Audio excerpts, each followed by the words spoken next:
രുചിമേളം എന്ന പാഠഭാഗത്തിൽ കുഞ്ഞുമോളുടെ കഥ വായിച്ചല്ലോ. താഴെ പറയുന്ന കാര്യങ്ങൾ കൂട്ടുകാരോടൊപ്പം അഭിനയിച്ചു നോക്കിയാലോ. എന്തൊക്കെയാ നമുക്ക് ഉൾപ്പെടുത്തേണ്ടത്? കുഞ്ഞുമോളുടെ തട്ടുകട, കുഞ്ഞുമോൾ ആശുപത്രിയിൽ, സ്കൂളിൽ പോകുന്ന കുഞ്ഞുമോൾ. അതിൽ കുഞ്ഞുമോളുടെ തട്ടുകട, അത് നമുക്ക് എന്തൊക്കെ ഉൾപ്പെടുത്താം? കടയിൽ ആളുകൾ ഇരിക്കുന്നു. 2 പേർ ഭക്ഷണം വിളമ്പുന്നത് അഭിനയിക്കാം. ഭക്ഷണം കഴിച്ചു പോകാൻ ഒരുങ്ങുന്നവരിൽ ഒരാൾ പണം വാങ്ങുന്നതും നമുക്ക് അഭിനയിച്ചാലോ. അടുത്തത് കുഞ്ഞുമോൾ ആശുപത്രിയിൽ. ഇതിൽ ഒരു കുട്ടി കസാരയിലിരിക്കുന്നത് അഭിനയിക്കാം. അച്ഛനായി അഭിനയിക്കുന്നയാൾ കുട്ടിക്കരികിൽ നിൽക്കുന്നു. ഡോക്ടറായി അഭിനയിക്കുന്നയാൾ പരിശോധിക്കുന്നു. ഒരു നേഴ്സ് അടുത്ത് നിൽക്കുന്നു.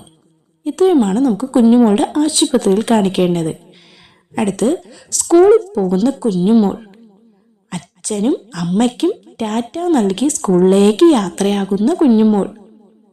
അടുത്ത് അച്ഛനും അമ്മയും കുഞ്ഞുമോളെ തന്നെ നോക്കി നിൽക്കുന്നതും നമുക്ക് അഭിനയിക്കാം.